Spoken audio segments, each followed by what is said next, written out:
right, so let's go ahead and get started. So I'm Bernhard Riecke here. I have the honor of teaching this class on immersive environments, and we have Onoy here. Hello, everyone. I'm Onnoy. I'm a PhD. Thank you. Thank you. Thank you. I'm a PhD student in Wolfgang Sturlinger's lab. Sorry about that. And I am happy and fortunate to be a TA of this course. So I think that's it. Yeah. So Onoy also does research as part, virtual reality as part of his research. Okay, so just a quick introduction to those who are coming in remotely or see this online or later on video. So yeah, I'm Bernhard Riecke. I lead the iSpace lab here at Press University and had the honor to teach this class on immersive environments. And this is our final showcase. It's a fourth year class, so people had basically 13 weeks to design interesting, meaningful, transformative experiences even. One of the big challenges was, of course, okay, how do you actually do this while you're in the middle of a pandemic and we had no idea whether we would need to switch online or not. So that was a bit of a challenge. And I think our students did amazing. What I tried to do is actually to not lecture for 2 hours straight, because I think it just doesn't really work that well. Can you get rid of this menu here?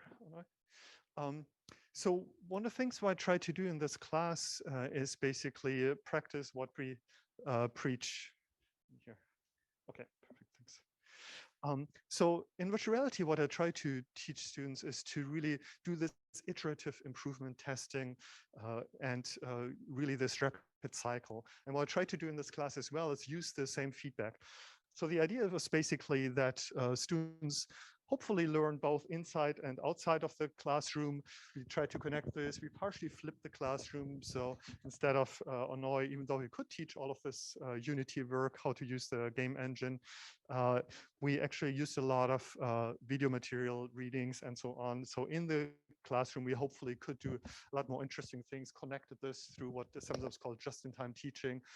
Just in time means I get feedback 24 hours before the class starts, and then we try to adapt the class almost in real time based on user feedback. And users are our students, of course. And the idea is really then if you read, you don't just read, but you have a purpose with it. So you have to do something with it. You have to apply it. You watch a Unity tutorial and then you directly do something with it. And then we have the challenge and honor to try and adapt the class as much as possible. And the idea is really to help people kind of quickly climb up this Bloom's taxonomy ladder. So it turns out, especially if you have a completely mixed classroom, some of you have a lot of experience in virtual reality and Unity already, some not at all. Often it works best if we learn on our own the first steps basically, and then in the classroom we can actually apply it. So how do you make all of this work, especially if you don't know? So we didn't know this was the first class after the a year and a half of online teaching where we're supposed to come back in person, but we had no idea, basically on short notice, it could all switch back to online. So what we try to do is try to teach and design the course in a resilient way. So we use lots of different tools, and there's a lot more that we used. Unity was the game engine and VR engine that we used, but a lot of other ones. One other challenge is, of course, like, how do we actually engage people? I had to teach a few classes remotely because I wasn't there, and then my TA wasn't in the country yet. And so how do we actually do this? So one of the things we did was use an online whiteboard called Miro and ask people a lot of interesting questions. Like, first of all, like, what kind of culture do we actually want to create in this class after a year and a half of pandemic? Looked at different design inspirations. And as you can see there, we have lots of creativity in this class, which I really appreciate. And of course, we thought a lot more about, okay, what's really unique and special about virtual reality and how do we really utilize that? It's still, virtual reality is, yes, it's wonderful, at least the idea is. In reality, it's still a lot more technical effort. So how can we really make it worth it? And so we came up with a lot of specific affordances and what really makes virtual reality unique. Something that has been described as the ultimate medium. What that means is really, at least in principle, you can play a game, you can read a book, you can meet somebody, you can have a conversation in virtual reality, but not the other way around. So you cannot experience virtual reality by reading about it or thinking about it or playing a game about it. It also allows for really high replicability, complete control over what people see. One thing that's interesting is you can actually have a private experiences in virtual reality, even on a plane or in public spaces if you want to, although you're still observed, but your experiences can actually be private, which opens up a lot of opportunities, as we've also seen in the showcase. One thing that's often mentioned is that you can get a first-person experience, not necessarily somebody else's, but you can see what they would see, you can hear what they see, and then you might even feel a little bit of what people might feel. You can also, of course, provide other third-person, disembodied, whatever experiences. One thing that's often mentioned is immersion, spatial presence, so really the feeling of being there, but also the plausibility illusion. So the more you are in there, the more you might actually respond and act as if this was a real thing. And of course, one thing that is key for virtual reality is really the possibility to have interactivity, to have agency, engagement, and even empowerment. And what you can do in virtual reality is simulate possible, but also any kind of impossible, just about anything you can think of and program you can try and do. So you can bend reality in a way. So in a way, it sounds like this is all positive, but of course, there's lots of possibilities. Like any powerful medium, it can also go completely sideways. And we explored this also quite a bit in class and was quite proud of our students here and how deeply they went in terms of looking at where virtual reality can go sideways. So we looked deeply into the dark side of virtual reality because I think you can learn a lot from this. Here's just some examples like the neglect of reality, for example, violence. What happens if you have a negative, potentially traumatic experience in virtual reality? Basically, the more realistic, the more immersive, the more powerful the technology gets, which is definitely happening right now, the more we actually need to take care and almost protect the user. So we even asked our students like, okay, what do we really need to make sure that this technology is used in a way that actually makes sense so we can prevent all the negative things that could happen. So here's just a few examples for this. Went through lots of different frameworks, like sensory immersion, basically not seeing the physical world anymore, immersive immersion. That's really what's happening in your mind, like when you read a good book, a strong narrative. And as we've seen this also in many of the projects here, as we'll show in a moment. In challenge-based immersion, that's what's happening a lot with computer games. So you basically, the more you know, the higher the skills, the more the challenge is also increased. Looked at game design frameworks as well. But the course design challenge for this semester, what we ask students to do is really to use immersive experience design to contribute to meaningful solutions to real world challenges. And I think our students did an amazing job there. What does it mean? So we ask people like, okay, what is a topic that you and your team really very deeply care about that would help create a better world? A topic that you care so deeply about that it might actually be worth making a purposeful, transformative, immersive virtual reality experience out of this. And this gets us to the idea of really using virtual reality as a way to solve real world or any kind of problems. And one way to do this is to design from the inside out. So what that means is really to think about the real purpose, the underlying challenge, and then align all the different tools and tips and tricks, whatever we have, together to create a consistent experience that really portrays this. And as I mentioned, virtual reality is still kind of challenging. There's a lot of extra technical effort involved. Not everybody has it. You might get motion sick.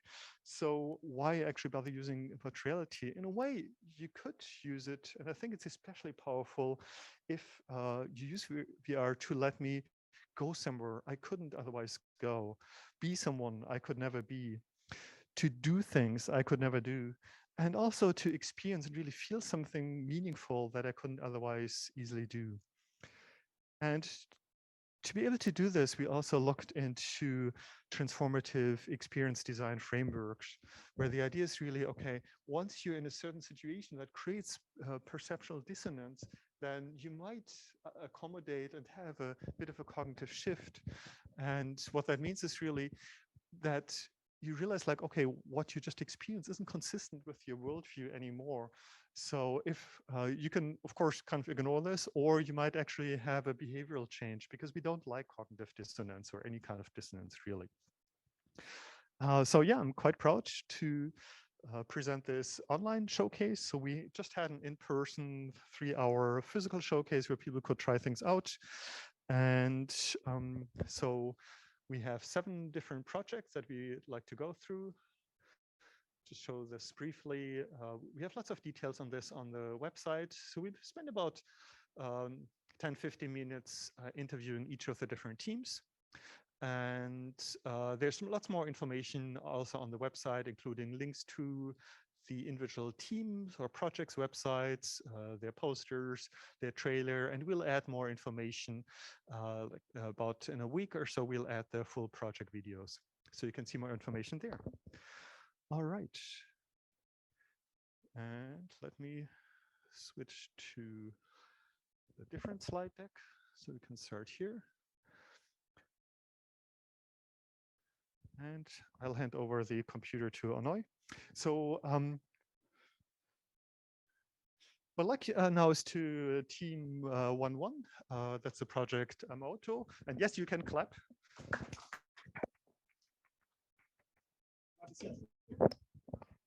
Any way you like. And yeah, just want to take the chance to interview everybody. Just make sure I switch my phone off so it doesn't disturb me. And you're taking a timer, basically. All right. So what's the main idea of the project? I think, Reese, would you be able to take that one just to start? Sure.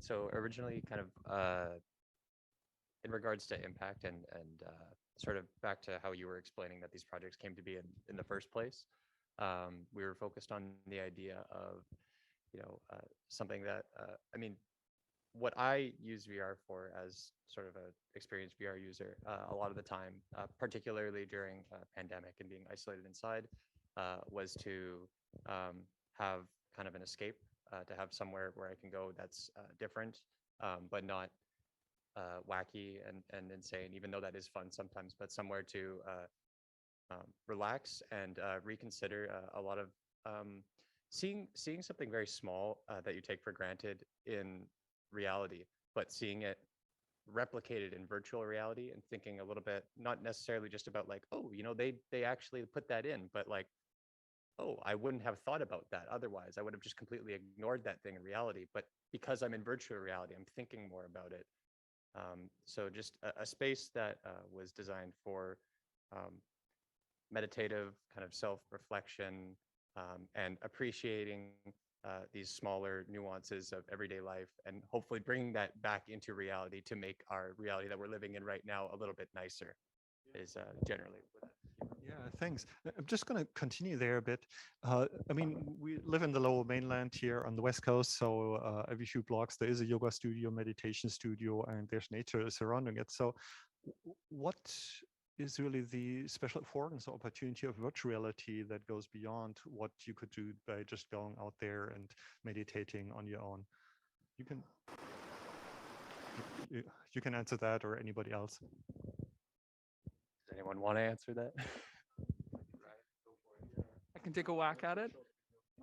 I think a big part of it for us with this project was more about like reclaiming our home spaces. In some ways, during COVID, especially, a lot of places that were very personal, sitting at your computer, your own desktop and everything, it was a personal space that was just pleasure previously. But over the course of the pandemic has become your school space, your workspace. And virtual reality especially allows us to reclaim that space and to be able to escape while still like remaining in the same spot. Sure, you could go down the street and go to a yoga studio, but as soon as you return home, that's still your work area if you're not reclaiming it in some way. Yeah, thanks. So let's take a look at your project video. So I asked students to create a short project trailer, just less than a minute. So let's take a look at this.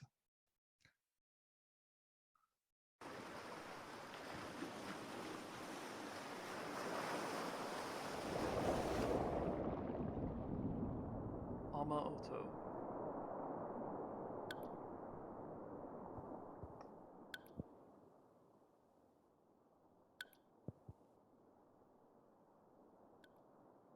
Immerse yourself in an auditory experience set at the depths of the ocean floor.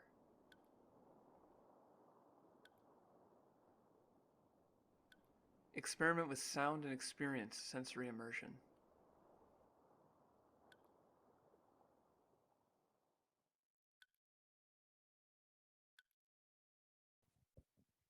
So as usual with virtual reality experience, it's hard to really get or understand the experience without being in it because it's immersive.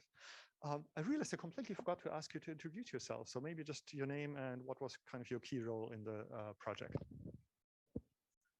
Hello, I'm Ryan. I worked with sound and a lot of the initial ideation of the design of the project. Hello, I'm Alex. I worked modeling some of our assets as well as retrieving them. Hello, I'm Kibi. I mainly work with the modeling stuff. Hello, I'm Jangwon. I was doing with the sounds and also I was doing some documents. Hi, I'm Reese. I did the development work and some modeling and stuff, just kind of odd jobs. I guess lots of shaders.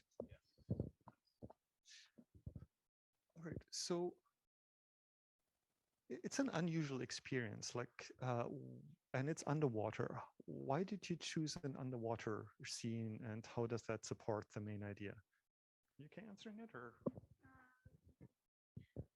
What we were going for was pretty much like a very calming space, and then we thought where would be the most calming and quiet space a person can imagine, and then where would be a place that has a least amount of people, and it was pretty straightforward from there. It was like on the water, obviously. Yeah. Yeah, of course. Originally, with like the water drop idea, we were thinking about using rain primarily and gauging people's sort of connotations with rain. I think particularly where we live, there were a lot of perceptions about rain being intrusive and cold and annoying and kind of just like a blockade between like you and your walk to work. And so we still wanted to have this idea of like the interaction with water droplets, which is kind of part of guiding this underwater thing, but then also everything that was previously said here, a lack of people. Like for instance, with the rain idea, we were like, oh, maybe it's in a town or something, or more of like an open area with houses. But then as soon as it's deserted, you're questioning why are there no people, and that becomes uncomfortable. And so we found a happy compromise here where a lack of people didn't make it seem strange, and also it still incorporated this water stuff in a way that was less intrusive. so maybe for people who haven't tried it out yet, like what do people actually do in the VR experience? Well, the VR experience is mostly like you get to explore at your own pace. So the idea is you wake up or you go to sleep and you wake up in this dreamscape like environment. And as you explore, you'll find different objects that you can interact with in different ways, as well as water droplets falling from the ceiling. And you'll notice that if you put these different objects under the water droplets, they'll make different sorts of music. And that's the main interaction. It's almost like a playful interaction that I guess in Vancouver we have enough rain. We could do it outside, but most people don't do it. So you give them a chance to really try out something different. Yeah. So we talked about different frameworks on imaginative immersion, sensory immersion, challenge-based immersion, transformative experience design, and so on. Like, how did you incorporate those in this project to really support the overall goal? So for our project, our main attraction is the sensory part. So we are really focusing on the sound. First, we are using the waves, and then we evolve into like this underwater, this fantastic imaginary space. So it, yeah. Yeah, we definitely focused on the sensory immersion. With the sound, it's not only is it each of the water droplets makes its own unique sound, but it's also spatialized audio. So you'll be able to tell where the water droplets are based on where you can hear them from, as well as Reese did a beautiful job with the shaders. So it's very immersive in the visual aspect as well. So if you had another few weeks to work on the project, what would you do? Or what did user testing basically tell you which direction you could go? one of the biggest challenges we've had is having immersons be able to identify where all the water droplets are as you continue the experience. One thing that we've now found is that it becomes more and more difficult to locate additional droplets due to due to the spatialized audio, due to the audio increasing as you progress through it. So being able to find additional ways to guide the immersors towards these last few water droplets so they can really have a complete rounded experience rather than getting halfway through it and then saying, it's too challenging at this point to locate additional ones. I think there was a bit of challenge-based immersion that we didn't intend in locating those. And early on in the design process, we made a decision to try to kind of avoid some of that challenge-based immersion, but unfortunately it ended up still creeping in there, which can help in some ways, but I think detracts from our original intent. So ideally, what do you wish people take away from that experience? So we understand that because of the COVID pandemic, everybody is stressed, everybody feels pressured, a lot of mental disability cases increased. So we want people who participated in our project to feel they're relaxed, more calm, and then they're kind of make it so they got kind of more exactly. Yeah. I think just to continue off of that, what we were proposing was a strategy for doing that, which is leaving this experience and taking a closer look at some of the things that are happening around you on a day-to-day basis and finding ways to derive kind of simple joys from these things, offering that as a strategy to sort of assist with this stressful environment or this sort of inability to reclaim what was once like your own kind of area for doing your own thing. That's interesting. You used rain because right now in BC we had basically like 3 record rainfalls and atmospheric rivers coming in. So did it change your relationship to rain in any way, or the way you look at it, or you even enjoy it if you're not directly being flooded yourself? I almost think that it was kind of the opposite. The rain that we were recently having was making it more difficult to kind of work and think about this, like having to go outside, hear rain all day, and then when I go home, having to look for raindrop samples to constantly hear raindrop. It definitely made it a little grating. No, you also tried out the experience. What was your impression from it? So I already shared with the group, but I did feel that it was a little bit on the darker side than I would have liked, or maybe more bright plants would have made it a little bit different, but I really like the sound effect. I really like the outdoor watery effects and the feeling and the environment, which was pretty good. There was something fascinating when you go into the experience, and in the background you see a bit of game footage or VR play footage. For me, there was something almost magical right at the beginning, basically, when you're transported into this underwater world. You see these beautiful caustics on the floor, almost feels like floating in this environment. So I think it was really a good usage of sensory immersion. And I would argue there's actually also a lot of imaginative things going on, because that triggers really a lot of thinking and reflection, or just noticing and calming down of the experience. And I think we're at the end of the time for the first project. So thanks so much. Great. So I'd like to, the team 1-2, well, they're just numbered by workshop, to just take a seat here.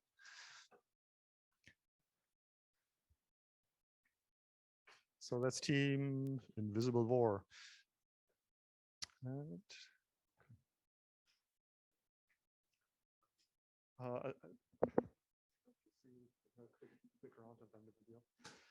all right, so this is our second team, and let's just start with a quick introduction, your name and what your main job was in the project.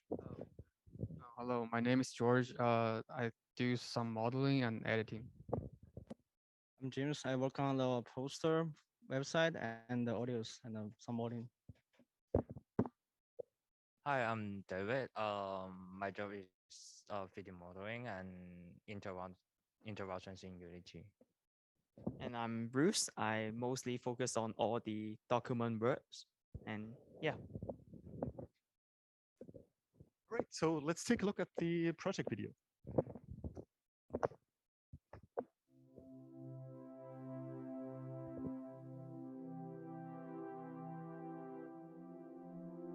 It has been a while since COVID happened all around the world. Some people have already decreased their attention on health protection. People in third world countries are still being seriously impacted by the virus. So we want to invoke people's attention by acting as the vaccine worker and seeing what they're doing to help save the world.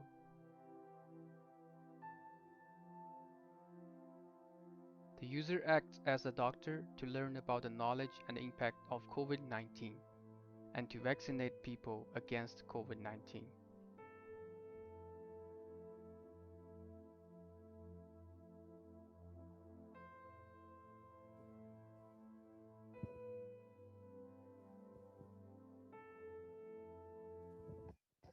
All right. So I'm not going to ask you why you picked this project because COVID is on everybody's mind right now after almost 2 years of a pandemic. What I would like to ask to get us started is basically, okay, why do you use virtual reality to do a project about COVID, basically? So what's special about virtual reality and why did you use this? Because we think that, like, as you said, COVID is like it's related to everyone, right? Especially it affect us, like bringing us like a large impact in the past 2 years. We want to try to using VR to educating people. Like we want to try to bring in like a sort of like classroom onto VR because we think that in the future, if you wanted to make study or like a school more advanced, VR is one of the technology that could make it more fun and make things happen. And we want to use this as like a kind of like a beginning step, starting like process to make like a VR classroom or something. So we have tried to put a lot of different kind of information inside this game. And because why we choose COVID is that it's related to us, right? So we think this is like a good topic to combine with VR classroom so that we can try to succeed, like try to achieve the VR studying. In the meanwhile, spreading our message that we should still protecting ourselves because some people, even they got the vaccine, they are still dying every day. So we just want to combine these all important message together in like a educational form in VR. Yeah. So who's your intended audience for these VR project? Is it just everybody, or you mentioned education? So is it kids or adolescents? Who do you have in mind? I think it's just the people who taking vaccine, but I think knowing nothing about vaccine, so we can tell him how this works and why is it so important.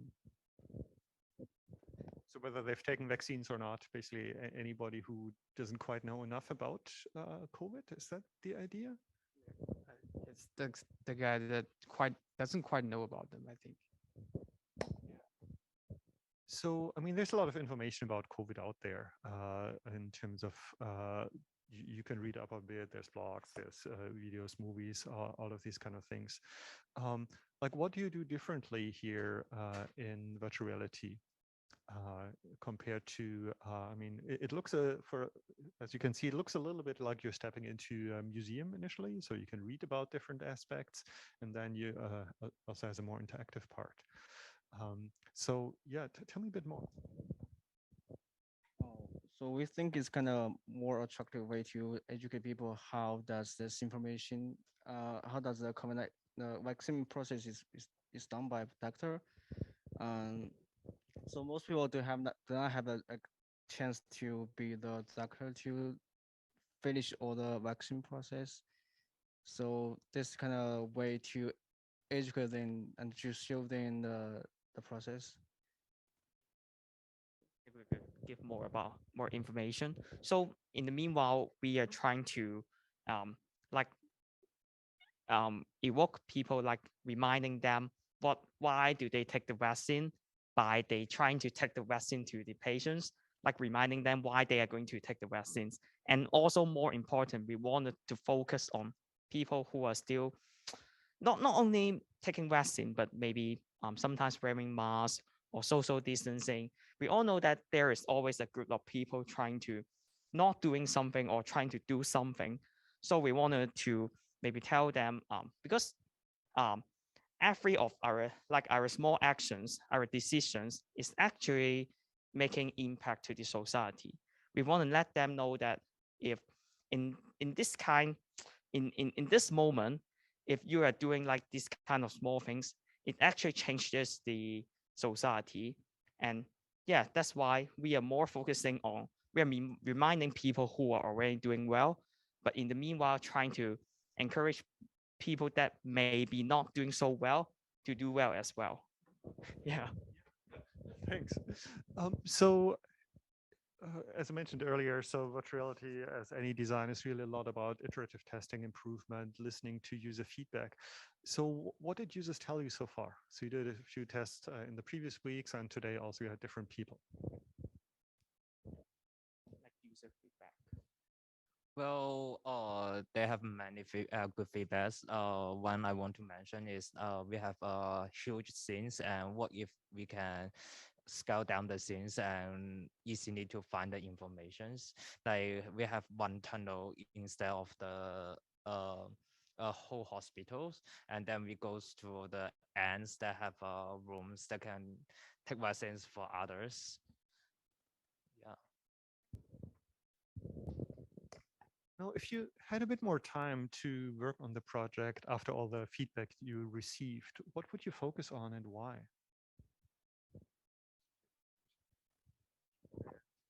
Because I did more document stuff, so I know more about it. So if we got more time, we actually want to build like a more like a complete, you know, like as I said, like a classroom, right?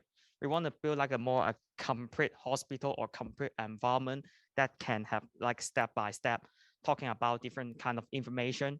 In the meanwhile, maybe having more interaction with those NPCs, because right now it's more like a um kind of like an information stage, and then entering to a kind of like a fun stage. But we want to, if we got more time and resources, we want to kind of combine them together so that people can interacting with each other, having fun, while maybe getting in touch to different information.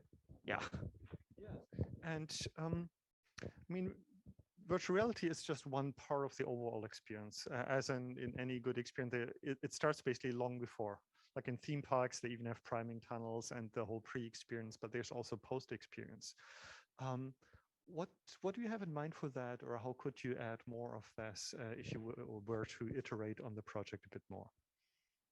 And how could this basically enhance the project?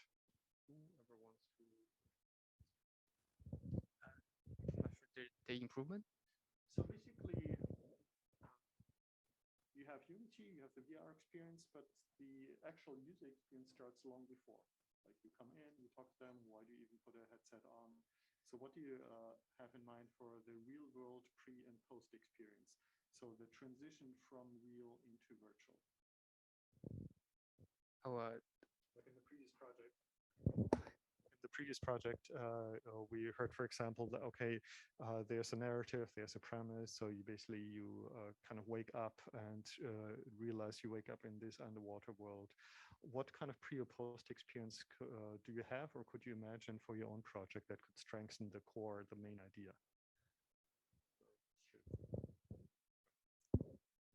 Oh, because our design concept for this project is kind of from micro to micro, uh, like from a huge environments like in a universe to like a cities, countries, then in a rooms for one specific peoples, you take vaccines for them, and then we go to like the bloods, which is even more smaller. That's so it just like kind of like it's like a step by step like to immersing experience for our for our viewers. Okay. Yeah. So let's thank the team again. And okay. So thanks a lot. So next up, I'd like to invite T13, that I think is habitual hero. So grab a seat.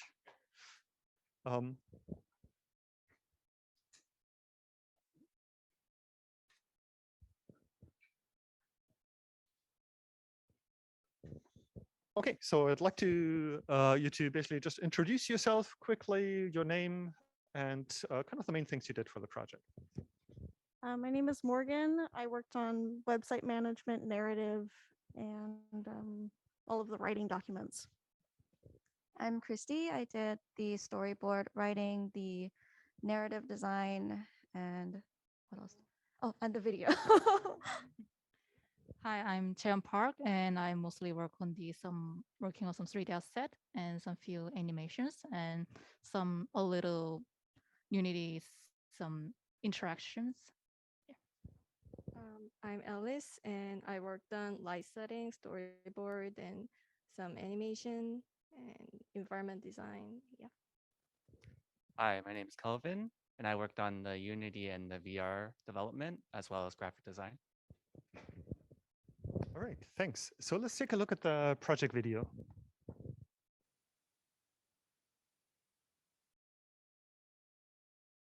Hero Tech. Our company is looking for one candidate to receive our acclaimed superhero serum. To be eligible, we need to see if you are the right fit, and you must participate in a short test. Are you interested?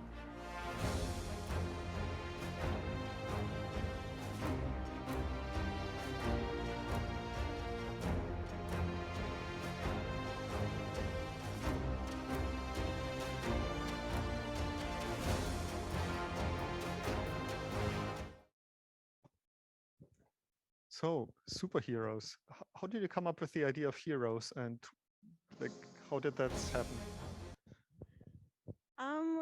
From the get-go, our group's plan was to try and do something that had to do with helping people, and finding a narrative took a little while for us, but we think that this idea was able to effectively show from our pre-post or pre-VR and post-VR experience, we're able to show that generally the concept is that you don't need superpowers to be able to help someone, and it's all just about acts of kindness and being compassionate and empathetic towards the people around you, as well as the environment and any way you can have. And framing that in a superhero mindset makes it a little bit easier to digest, we think.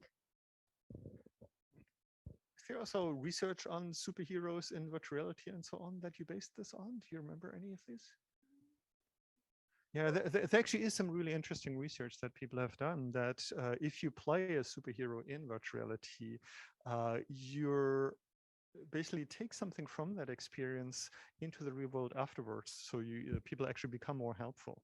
So it's actually nicely aligned with that. So basically your project matches that perfectly.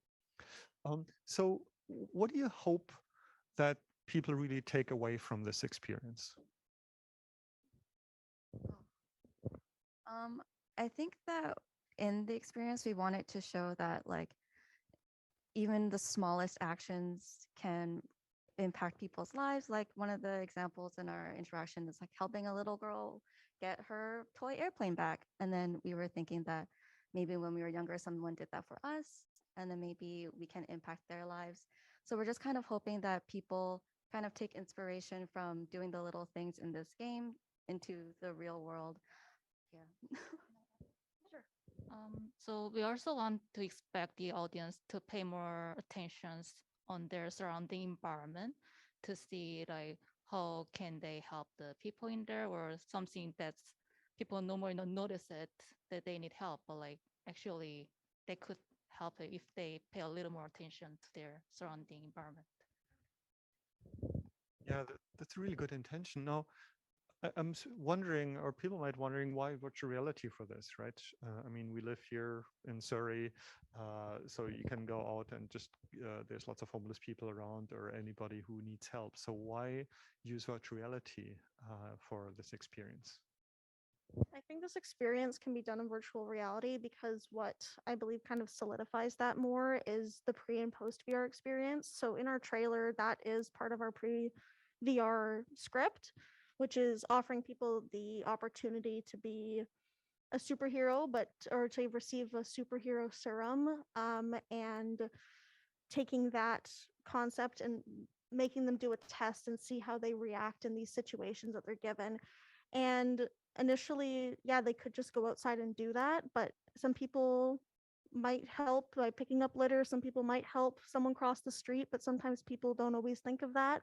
So this is a way that we help solidify and try and make people a little bit more aware of their our surroundings in a more interesting way. So if I remember correctly, so initially you tell the user, okay, you're being tested whether you're fit to get the superhero serum, but at the end there's a twist to it that there isn't really any superhero serum. Can you explain that a bit more? I'm doing a lot of talking.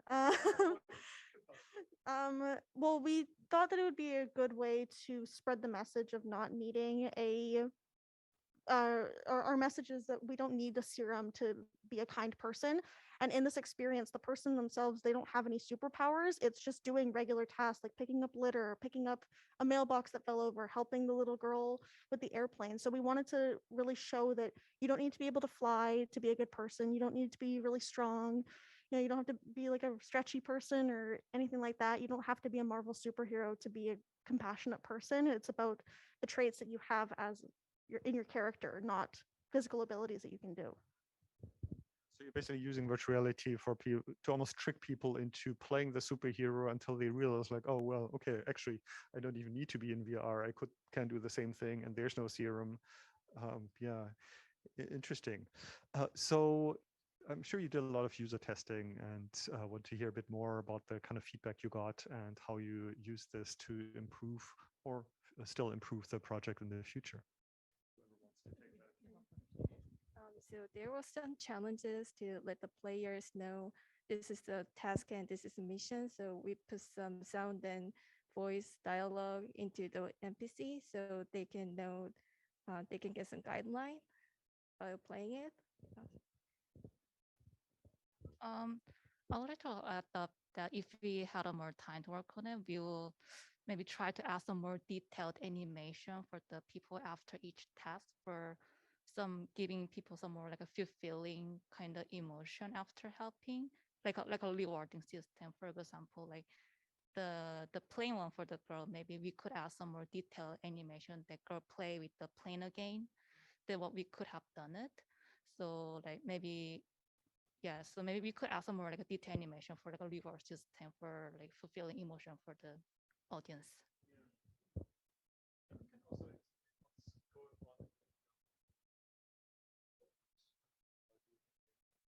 Just to add on to what Jay said, so we do want to add, like, if we had more time, we would add more complex interactions, like rather than just like animations, we would hope to have more kind of interaction from the user.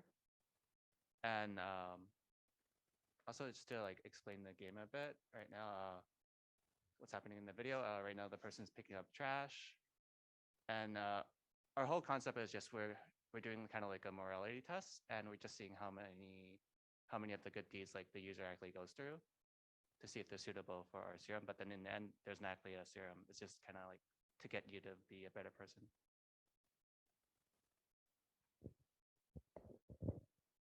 So often shift and change happens in very specific moments. And also part of what we did in this course is try to sharpen our thinking about how to design for these specific moments. Are there any specific ones in your experience where based on either your intention or from what you heard from the users that this is really where some kind of shift happens? Well, I think originally we wanted to focus on how to properly navigate witnessing a car accident. That was the original concept for our idea. And we wanted to put a main focus on that. But as we continued and through a lot of our user testing, we realized that the most impactful one that people liked the most was the plane and helping that girl. So I feel like a lot of people really enjoyed that. And we had someone today give feedback that just said like they enjoyed the simple acts of it, like even just picking up the trash was enjoyable to them because they were able to like kind of get it from there, and how there are all these little hidden things to do. Because I think in total there are 6 interactive things in the environment, but most people will just do the 4. And it's kind of the more you look, the more you do that. So I think having that element of interactivity, especially with the plane one, was where most people found the most joy and happiness, and that might just be from helping a little kid. To annoy for the timekeeping. Do we have time for? Okay, then you also tried out the experience online. What's your take on it? Like, what is your user experience? I did feel that the interaction gets in the way. I knew what to do, but how to do it, I wasn't sure. Like pushing the wheelchair, the person on the wheelchair, the interaction or the guidance of the experience wasn't clear enough. Picking up the phone from the floor was pretty hard because the actual floor was getting in the way. So some of the interactions did get in the way of the experience. Otherwise, it felt pretty good. So virtual reality is a lot about tweaking and kind of manipulating. I think the idea worked really well, and there's lots of things one can improve about this. What is the most interesting user experience that you heard from people? Yes. Like I said, I think a lot of us were surprised after our user testing from last week, where most people, through our survey, most people said again that the plane was their favorite, when that was one we just kind of added in where we're like, oh yeah, we can just have a kid help. And then having the idea of I know Che is a lot shorter than some of us, so she literally has to like jump up into the air and grab that the plane. Does anyone?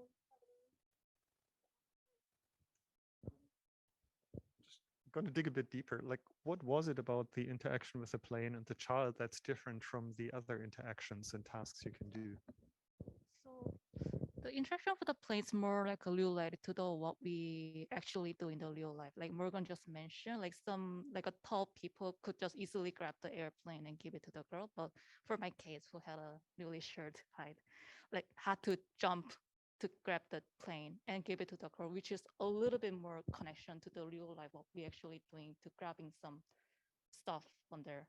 So in that moment, our team felt, wow, there can be some more like some connections between what we actually usually do in the real life in the VR. There's some connection between that, and we could implement that into the work too. It's almost like having to do a little bit of effort in VR might actually help as well. Yeah. All right. Well, thanks so much for this fascinating project.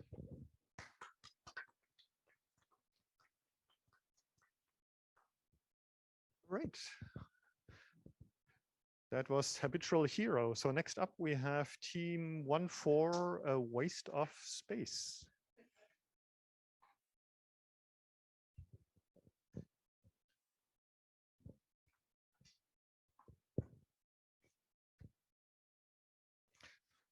Right, so I'll ask you to introduce yourself briefly, who you are and what you did in the project. So my name is Carissa. I did a lot of the documentation, a little bit of a design as well with the executive summary. My name is Cedric. So I'm basically doing video editing and also web designing. Hi, I'm Brandon. I did some concept and narrative design. I also helped out with the Unity development. I'm Daniel. I'm mostly working on the graphic design and the 3D texture.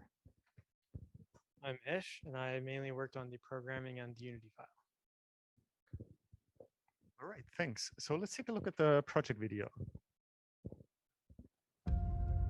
In the year 2060, Earth's orbit could be a junkyard of satellites and rocket parts. Over 22,000 pieces of debris in orbit, and those are just the ones we are tracking, which will be a threat to the safety for astronauts and the future of space travel.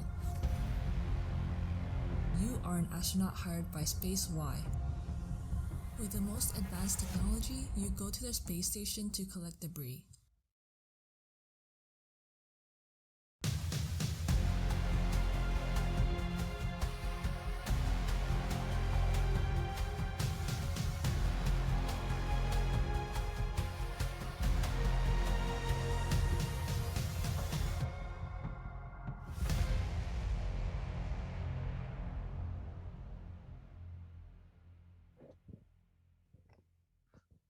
All right. Nice trailer. So I think you picked your project idea before the recent incident, like a month or so ago, when the Russians shot one of their own satellites, and there's now thousands of actual new pieces of debris floating in the orbit. So how did you come up with that topic, and why did you choose it?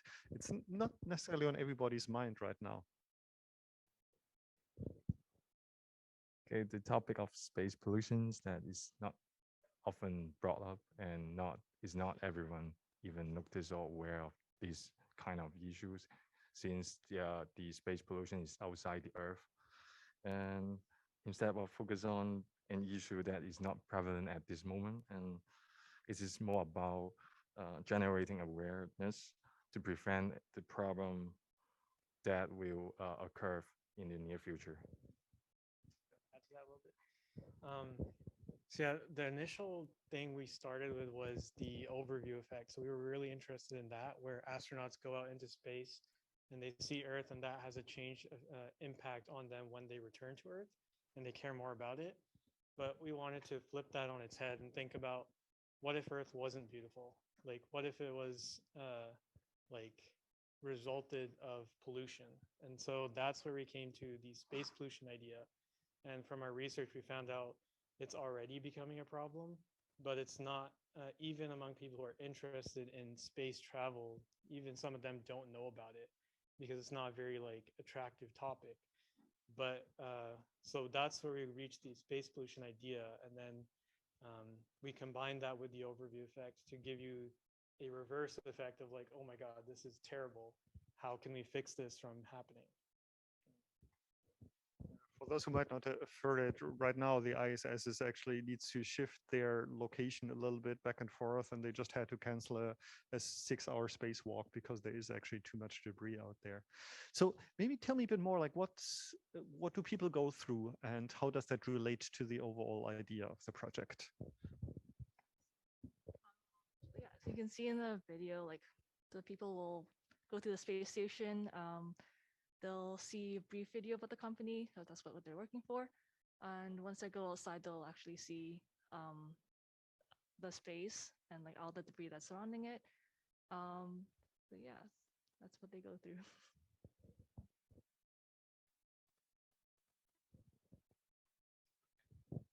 So that's kind of what's happening on the outside. What's happening on the inside, basically? So as part of this course, we had this kind of multi-layered storyboard, basically, in terms of, okay, this is happening in VR, this is happening in the real world. What is happening on the emotional level and on the cognitive level? Does anybody want to? Yeah, so basically the main thing is it's supposed to, I guess, generate awareness of the space debris issue. And also because with the company, we're making it sound like they're a good company, but then you see like their practices and how they're dealing with like the space debris. So basically it's supposed to get you to start thinking about like how these companies are carrying out their practices and how the issues are becoming like a major issue. And if nothing's done about it, then they will become like a prevalent issue in the future. And it's basically just to get you to care about the issue. Yeah, we'll get to that as well. So the reason we chose a fictional private company was because, like, I don't know, a while ago, NASA basically gave up all their space travel stuff to private companies. So now the biggest player in space travel is like done, and now it's all private companies like SpaceX. And so we wanted to address how, if we left this to private companies, what might it look like for them to manage their own issues in space.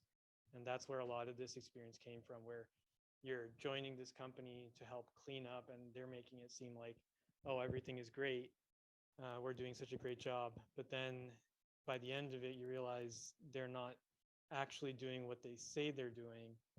They're kind of like walking the line about it.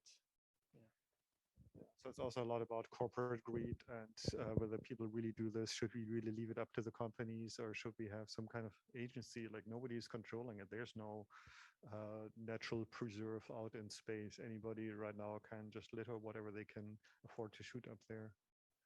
So, I mean, when I so I just got the honor to try out the experience myself, the latest version. And, initially, like I looked out and saw the world, the planet intact. It was beautiful.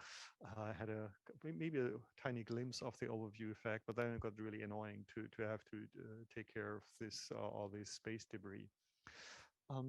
So I'd like to ask you. I mean, we use these transformative experience design frameworks in class, basically, where we work with cognitive shifts, perceptual shifts, and the kind of challenges and conflicts that pose. So how did you, or did you integrate these? How did you do this in this project? Whoever wants to answer this one.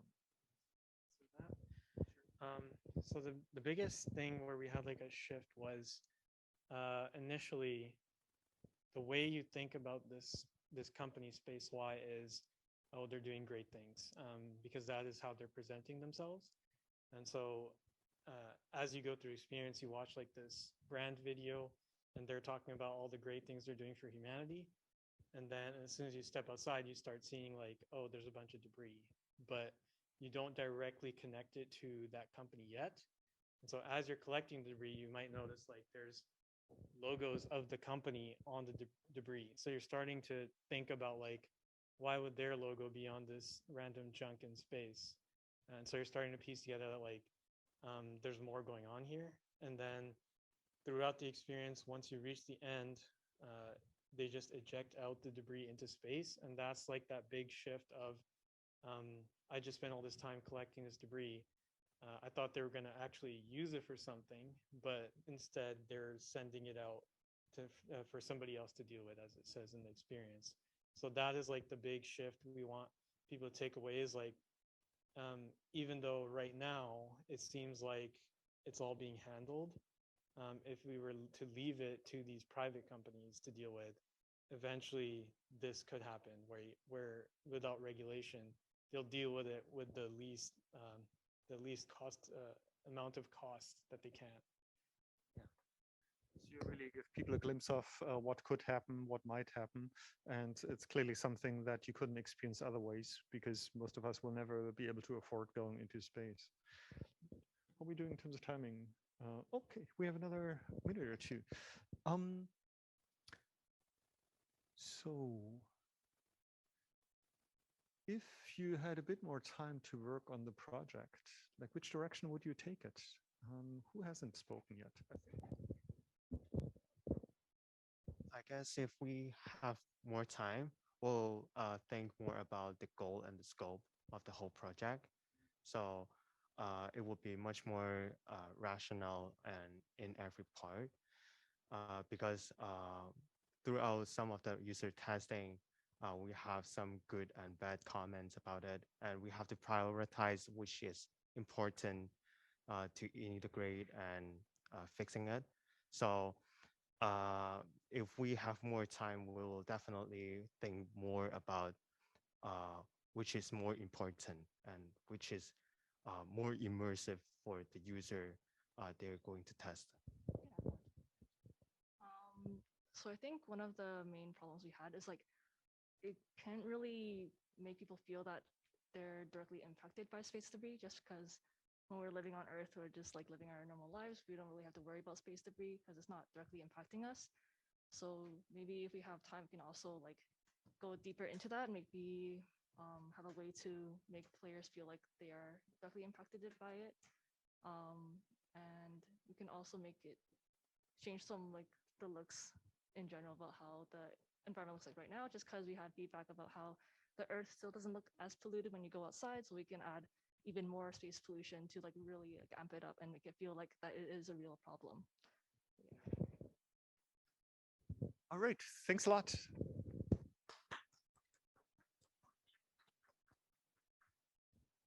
Great. So we're kind of halfway through. So what I'd like to do is just a very short, maybe 3-minute or so Zoom and bio break for anybody who needs a quick break. And then we'll be back in just a few minutes. Okay, why don't we go ahead and just start with the project video?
All right, thanks. So let's do quick introductions. Hi, my name is Julian, and I worked on interaction design and implementation in Unity. My name is Shayla, and I did environmental design, worked with narrative and external media like the website and the poster graphic design. I'm Asher. I worked on sound design and modeling. And I'm Richard, and I worked in environment art, level design, and project management as well. So tell me a bit more about the overall idea of the project. Like what is it about? We've seen a little bit that, okay, somebody's going shopping and so on. So maybe give me a quick overview of the project. Basically, the world we kind of wanted to go for was almost post-apocalyptic, but mostly about an economic downfall. We wanted to show struggle on every end, kind of low income, not too many friendly faces around, just kind of a corrupt and uncomfortable looking environment, basically. So why did you choose that, and what do you hope to achieve with this kind of experience? Yeah, so the reason we chose to speak about poverty is because poverty is something that, unlike most issues that we see on the news, it's something that is almost taken for granted. Like it's there all around us, but it's almost never talked about. It's like people focus on greater issues, which is sure, that is a problem. But then when it's like right under our nose, but then we never notice. So then we wanted to bring this to light. We wanted to find a way to bring this to light. And so then we had chosen a sort of dystopian setting as well to really try and drive forth the message. It's always as if shock the users into the whole aspect of a bleak bleak life, a bleak outlook on everything, and to really drive in the point of poverty across. And so during our development phase, we were actually almost looking at like something of a really kind of cyberpunk kind of setting, because we thought that with the dark landscapes and things like that, that might also bring out a kind of gloomy or like an unknown kind of landscape, which would also resonate with the user, because for them, they don't really understand the concept of this whole poverty, or sure they do in theory, but not in actual practice. So yeah, but then we thought that it might drive away the like the message in a sense, because it was something that the user wouldn't exactly be able to relate to, because we want to look at it in a more modern sense. We want to bring the issue currently that is like with us, rather than look at like a sort of distant kind of possible outlook. Yeah, I really like the idea that you didn't want it to feel like it's a far away space, but this is really here. This could happen to anybody, basically. So why why use virtual reality for this kind of experience? I mean, we have poor people everywhere, way too many in pretty much every country, including here right now, if you just walk out the street. So why use virtual reality for this? I think like Asher mentioned a little bit, when you see this kind of topic over and over again, particularly if you're someone who watches the news a lot, it's really easy to kind of normalize it. And it's easy to kind of separate it as like, that's them, that's other, this is a different society, that's kind of what they go through. I think by using VR, we're really allowing our users to encompass the person going through the struggle rather than just watching, because watching can be done pretty easily. There's a lot of stories about it as well. And I think we wanted to really just push users into that scenario where they have to think, okay, I can't afford this, but I need to survive. So tell me a bit more about what's going on in virtual reality. So what do people do, and what are the interesting or challenging decisions they have to make? So basically, in our virtual reality experience, so the narration starts at like you're someone who doesn't have a lot of money and you have to go get food for yourself. And so the main experience is someone actually walking to a store trying to find something that they could eat for themselves. And then once they've done that, they will meet a little dog on the alleyway. And basically, they kind of have to make the difficult decision. Oh, this dog is kind of hungry, but I'm also kind of hungry. And so you kind of have to weigh like if you want to help others, if you want to help yourself. And basically, it kind of just stresses like the poverty situation more. Almost like the magic circle in a game where you put people into an environment, and by accepting to be in there, you play with these rules, and you have limited amount of money, and you can choose what to spend it on, but then you have really hard decisions to face. So you did quite some user testing and got feedback and so on. Can you tell us a bit more about maybe the process, and what you feedback you got, and what you changed, improved, or would improve further in the future? Yes, we got a lot of useful results from the feedback and user testing, and we realized that we could use more improvement in user direction and kind of like making the experience more intuitive, because we were trying hard to focus on making it more immersive and try to strip down UI elements and stuff, but we realized we have to come up with a compromise between immersion and direction, right? Because we want users to be immersed in the world, but they also want to know what's going on. Otherwise, they'll just feel confused and be taken out of that experience completely. So I think that's what we want to try and improve for future iterations. I think that's a kind of feedback that will really help us to better fine tune our immersion aspect much more. Yeah. So many of the points in our user testing, we had the feedback was like largely positive, and we also saw that we had the choice of whether you could feed the dog or walk away, and we noticed that through our playthroughs, everyone chose the option to feed the dog, and the only person or a few people that didn't simply wanted to see what would happen otherwise, but intuitively they went and they wanted to go and help out the person, I mean the dog, which was the thing in need. So that actually it was nice to see that our message was it really resonated with a lot of people, and it was nice to see our project actually realize itself through the user testing. Also, there were a few glitches that happened, which were pretty interesting and which gave us a sense of direction as to where to go next. So for one of the instances was where one user tossed bread through a wall, which ended up landing in the alleyway. So the user, while coming out of the store with the food and everything to go and feed the dog, they noticed that the bread was lying at the back of the alleyway, an extra piece of bread. So they could actually pick that up and use that to feed the dog, as well as keep their original purchased items, which gave us like a new sense, like a new kind of ending, where we ended up putting the physical food item as well as a dog, saying, congratulations, you've helped out the character in need, as well as got yourself to progress to the next day.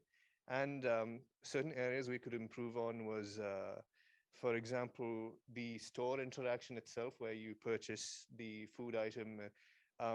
People didn't really know where exactly they had to place the food. Some people kept it in the right, some people didn't keep it exactly on the trigger box. So we noticed that if you could have some kind of sign signaling the exact area to put it, as well as the fact that for money, like you're obviously supposed to pay. So many people asked, where's the change? Because we had a fixed $2 amount which we could give, and many of the prices were like $1.19. So then, so where was the change, as well as having to turn around and look for the money, because people didn't know that after putting the food, they had like $2. So then we had to point it out to them. Look to your left, there's $2 lying there. So perhaps you can grab that and give that to the cashier. And as well as there was one significant area that I found out that we could improve on. So since we're talking about poverty in general, we could, instead of having the user have $2 in the beginning, which they could give to the cashier, we were thinking of going with a different kind of beginning, where the user would actually go out and ask the NPCs for money first before using that in order to purchase the food, which would also strengthen our goal of trying to really bring out the decision of whether to feed the dog or to go, because it's like the user has an additional kind of they have to put in a lot more effort to earn that money, and so it would make our decision that point a lot more stronger. Yeah. That's a good point. I mean, asking or begging for money is something that most of us might not have done, or hope we will never have to do. But virtual reality provides us with a safe but also immersive and realistic way to really try this out and experience something you couldn't otherwise do. Okay, I think we're at the end of the time for this session for this team. So thanks again, and we have 2 more teams to go. So thanks a lot. So next we have team 2-2, that is Beyond the Ruins is the project title. So yeah, grab a seat.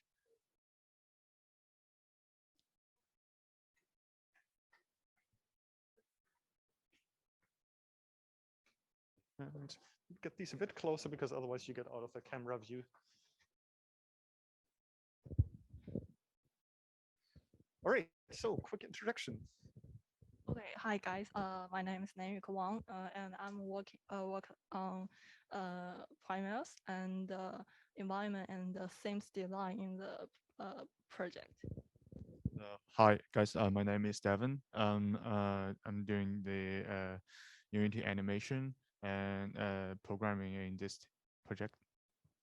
My name is Jason. My work is programming and the interaction in the VR environment.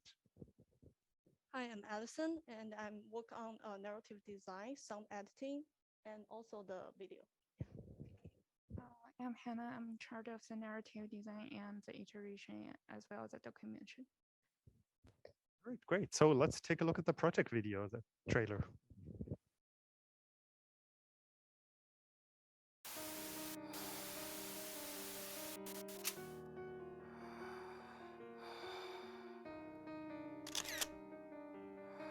After terrible air raids, the war in this area seems ended. You are the new trainee war reporter from the Alliance Daily, a newspaper office eager to open a new section for their next publishment to report the latest war-related stories.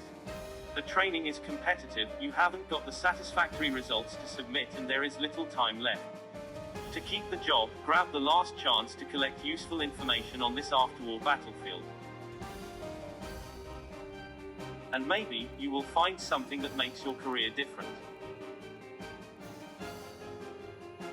The choice is all yours.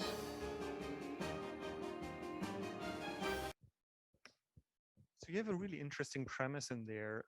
Maybe tell us a bit more. So we got a glimpse of this already from the video. So actually, at the beginning of semester, we have saw lots of report and news about Afghanistan.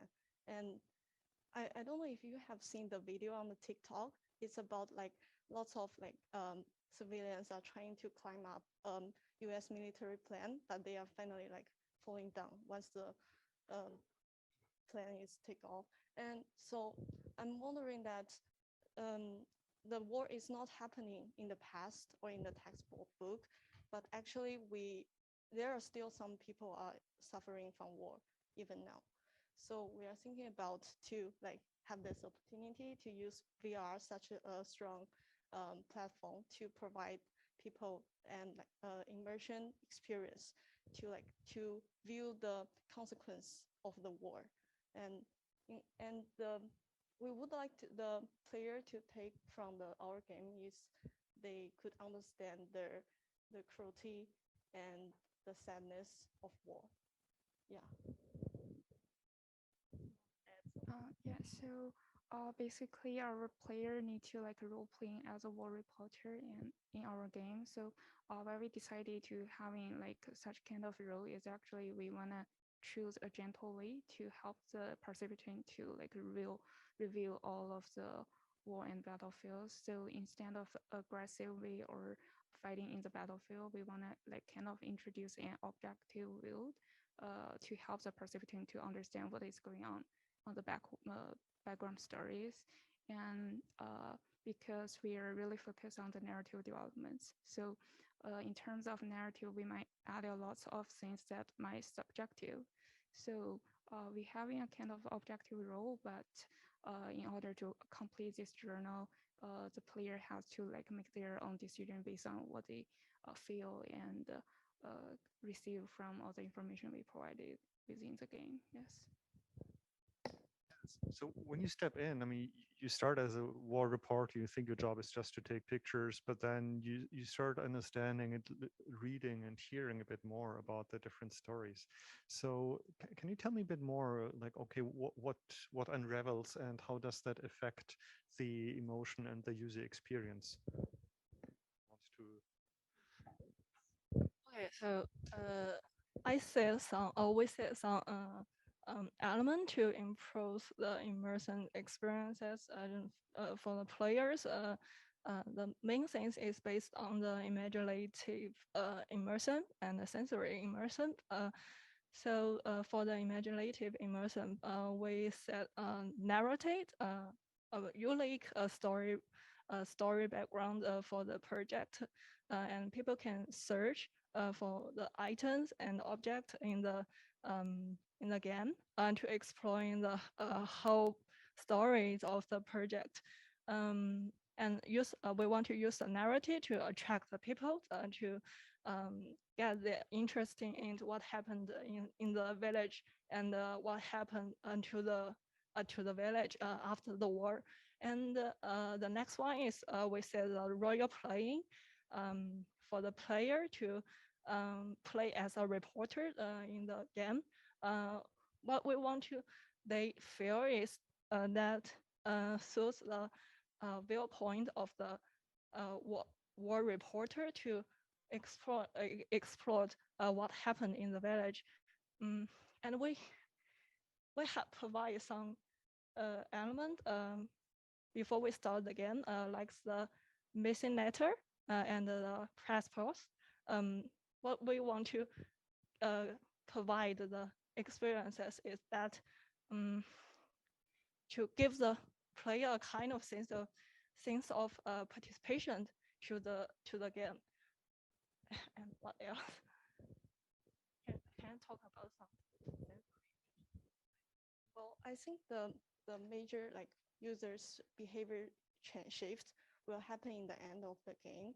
Like when they like searching around and understand what is going on in this small town, they will understand, oh, there is a character called Charles, and in the end of game, you will see this man is suffering from the burning house, and you will make a decision to save this man's life, or you want to like leave because your camera is very expensive. You won't want its break once you enter the house and save this guy.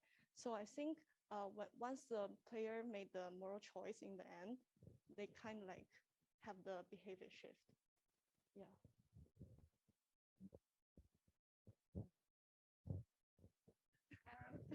Okay, so could you please just repeat the question a little bit?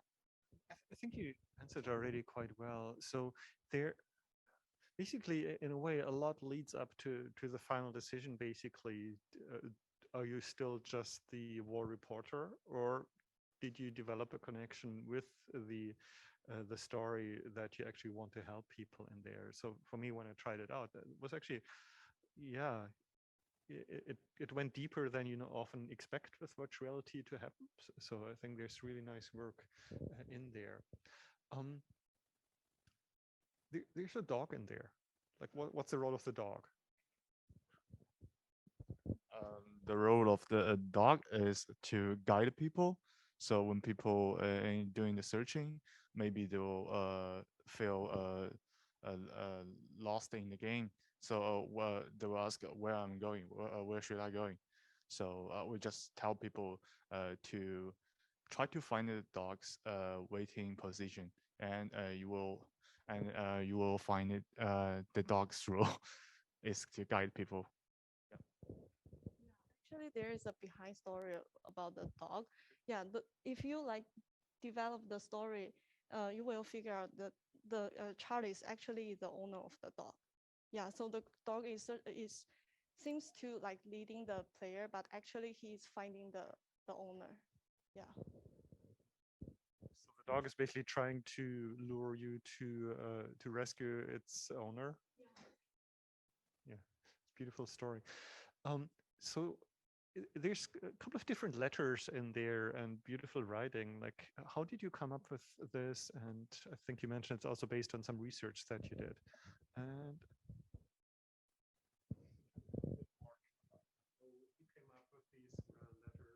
She came out with those letters. Okay. Yeah, Jason is in charge of program. Yeah. Okay, I'll ask you something about So Alison and I came to with a narrative design. So we did a lot of research regard to the World War II, and we saw a lot of the soldier diaries. So we kind of mimic what the writing style of what they wrote to try to make the diary like looks more realistic. And for like the whole stories, so in terms of like the narrative, we also have like the narrative arc and like the resolution of the story. So we kind of want to like introduce the story like gradually into the participants, so they don't feel like rush or some sudden dramatic change. So that's how we decided to put all these diary scenes and the narrative notes around it and allow them to searching around to find the story gradually, step by step. Yes. it really had some authenticity in the writing, which I really appreciated. All right, now I have a question for you. Used virtual reality, like what aspects, or especially technical aspects in this case, did you really, like how did you design the virtual environment to really support the overall goal of the story? Like in the beginning, we used the UI interaction for people to read those notes. And then we feel like the UI interaction doesn't really like make people immersive because like they're just choosing on our board. But so like we changed the interaction to hover on the notes to see the content. Yeah. So in this way, it's more immersive for the players. And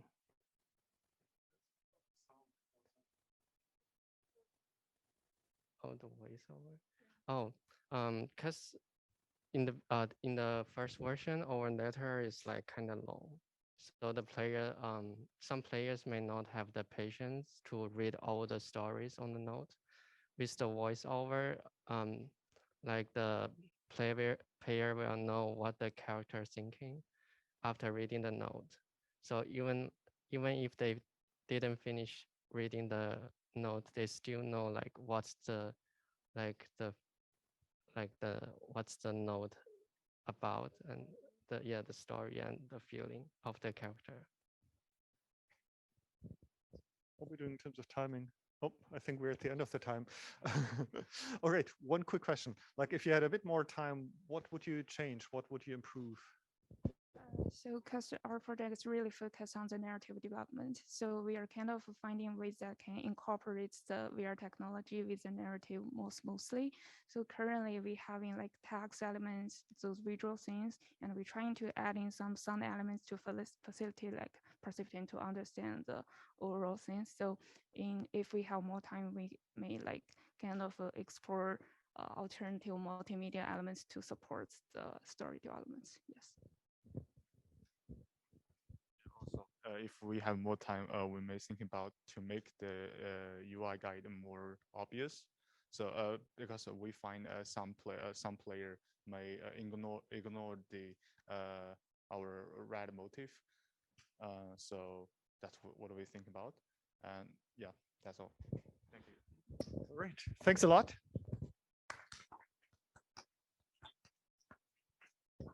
Great. Last but not least, we have one more project and team to go. Team 2-3, Lenny the Leaf.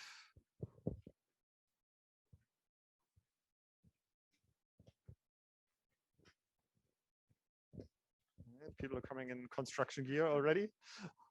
All right, let's do quick introductions. Hello, my name is Justin. I am the story developer and one of the Unity developers as well. I'm Kenshin. I'm taking charge in the video and map prototype. Hi, my name is Andrea, and I focus on modeling the character and some physical elements and narrative. My name's Candy. I was responsible for the design, illustrations, and 3D modeling.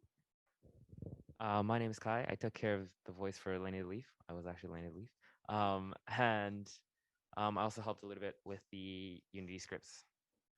All right, cool. All right, let's take a look at the project trailer. Hello, we are Birch Buddies, the world's finest manufacturers of plastic containers. Here at Birch Buddies, we believe affordable and accessible containers are a must, so we're expanding our business to new areas. We need you to scout out our future building plot and sign off on our construction plans. Once you arrive at our facilities, you will be able to man one of our top-of-the-line surveying robots, which is already placed near the intended building location. Thank you for your time, and we'll be looking forward to working with you. All right, so you basically tell people, you put them directly into the position, you sign up for this, and then what do people need to do in the experience? So basically, we kind of like really focused on not just the immersion when it comes to the VR. We really wanted to ease people into it with like when they first come, we'll start acting already. So we start acting as we are the management team. We need you to start helping us survey this area. So basically we're trying to build this new location in this kind of foresty dying area. And we need some kind of surveyor to go scout out the area, see if it's good for us and there's no living things in the area. So that way we can start building. And essentially after that whole thing is done, they need to sign off on it using one of our flyers that we have somewhere over there. And then that gives us authority to kind of destroy the whole area and start building, essentially. Yeah, I sense some dark humor and sarcasm in there. So what happens then once you get in? So tell us a bit more about the experience. You can also maybe explain what's going on in the video. So what we kind of wanted to do with the trailer video and the kind of before you get into the game is not give anything away, and just kind of make it seem like, you know, you're actually just there to be a construction surveyor and there's nothing going on. But as you can see here with the environment, you know, it's a dead forest and kind of the, you know, with the impact, like there's been a lot of deforestation this year with the forest fires we had during the summer. And then obviously, you know, with that, there's a loss of roots and then there's a lot of the flooding and the mudslides that we had a little bit earlier this semester. So we kind of wanted to make people think about the impact that they could have on the environment. So you actually need this little seedling called Lenny the Leaf. So you go through the forest. He needs water and fresh soil. So you do that, and then he grows up. And then so kind of the goal we were going for is that once you go through the whole experience and you kind of bond a little bit with Lenny, or maybe you feel like protecting him, do you still really want to sign off to make sure that you destroy the area and kind of industrialize it? Especially the idea is that you develop compassion and empathy with the little Lenny, the leaf, kind of the last remaining. It's kind of like the Lorax, basically of the tree, and then at the end you ask people the decision. But that's outside of virtual reality, basically. So once you get out, then you get to choose. Okay, are you okaying basically that we destroy everything? Yeah, nice. So why use virtual reality for this kind of experience? I mean, it also could be a nice story.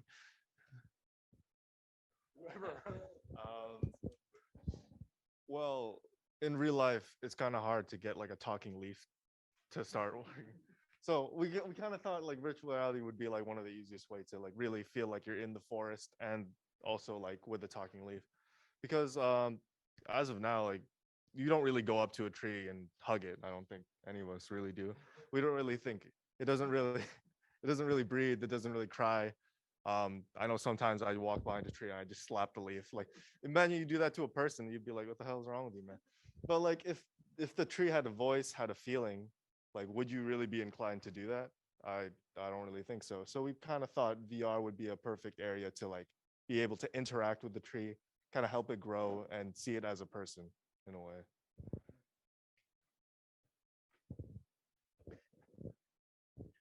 So yeah, actually just to add on to that, it kind of also plays into our setting. So this is kind of the dust is actually just like a toxic fog. So we actually get you to go into like a telepresence robot to actually be there but not be there at the same time. So you're just manning a robot that's there. If you've seen Elon Musk's like Tesla bots, kind of like that, except you control it. But yeah, so that was also kind of why we wanted to use VR to kind of play more into the narrative. Yeah, I thought it was an elegant way to get people to put on the VR headset, because you're not putting on VR headset, but you're actually being a telepresence robot, because it's just way too dangerous and toxic to go in there. So you tried it, you had a lot of people try it out right now, and you had earlier testing during the last few weeks. What did you learn from this, and how did you incorporate this to come to where you're currently at, or where you would want to go with this in the future? So based on the feedback that we got today, we found out like we cannot make the map a little bit too big, and there's a lot of different items inside the map, and they are interactable. But the problem is that this will kind of misunderstand the players when they working inside the map. So they think that these things can interact. This might be something that get useful, but actually it's just kind of the trash that we leave all around the ground. So sometimes they will just miss the things that we want them really focus on, like the lining. So sometimes they just don't know what exactly where it had.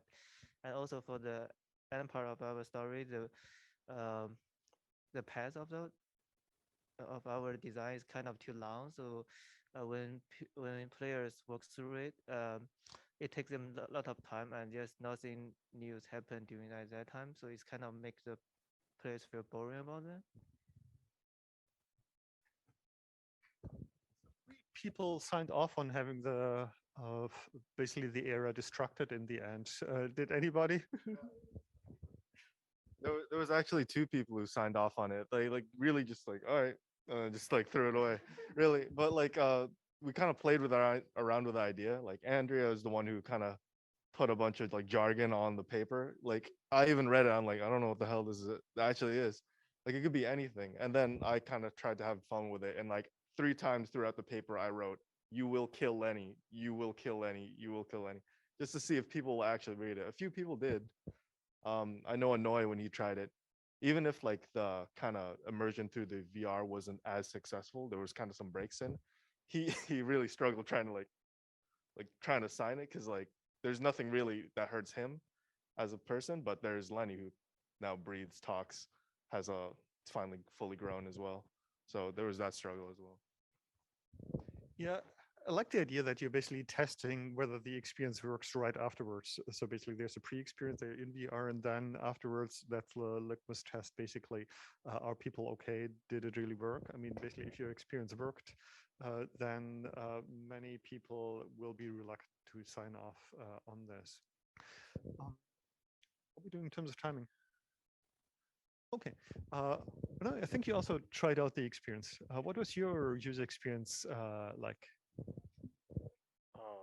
As he just said, that I did face the dilemma at the very end. which was something that I didn't expect. The VR experience was overall okay, but the question at the end was, because it's, for me, it was just a wasteland that I could sign off for people to do construction there, but still there's Lenny who is still living and might be able to repopulate. So it was a very hard decision to make, which was really immersive. So I think it's interesting that we have a virtual experience, but then there's a real decision, and then you actually have to talk to, like, when I just tried it out also, I got asked like, are you going to sign off? And then I said like, no, and they were like, yeah, why not? So basically, so it's interesting because you almost have to take ownership and agency and really argue and take a stance against destruction, which is interesting. So, I mean, there is a virtual experience, but I think really what happens is especially afterwards when the question is really, okay, are you going to accommodate that? Are you going to change your view? And do you stand up for not destructing the forest? Is there anything else you want to share about the experience? Any question I did not ask you?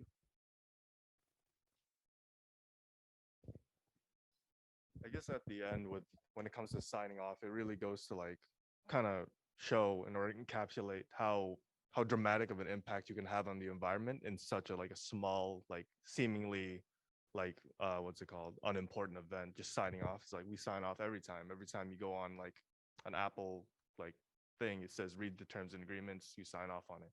Every time you throw something away, it's like these small things that really do have an impact on the environment. And I feel like that final signing off on the contract really kind of puts a tab on it or something. Yeah, maybe quite literally, but there are so many things in our world where we kind of sign off and are like, yeah, okay, whatever, that we kind of accept. So I really appreciate the idea of trying to get people to really reflect on this. All right, thanks so much. I think what I'd like to do is just to get everybody up here briefly. Okay, so I'm really super proud of the team that despite COVID, despite being everything is a bit more complicated, we were still able to do a showcase. Really appreciate all the great work.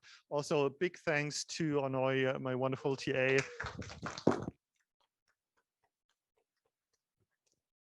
Helped solve a lot of technical challenges and was really super helpful in making this class happen. So thanks again to everybody. And if anybody's interested in trying out the experience and seeing what it's like and so on, so there will be one more step basically for the students to do. So we'll ask them to do a project video that it goes into a bit more detail. And then if people are more than welcome to put their experiences online, share them, and so on. We'll go over all of that in class then next week. All right, thanks so much. And this is the end of the Zoom session. So thanks, everybody.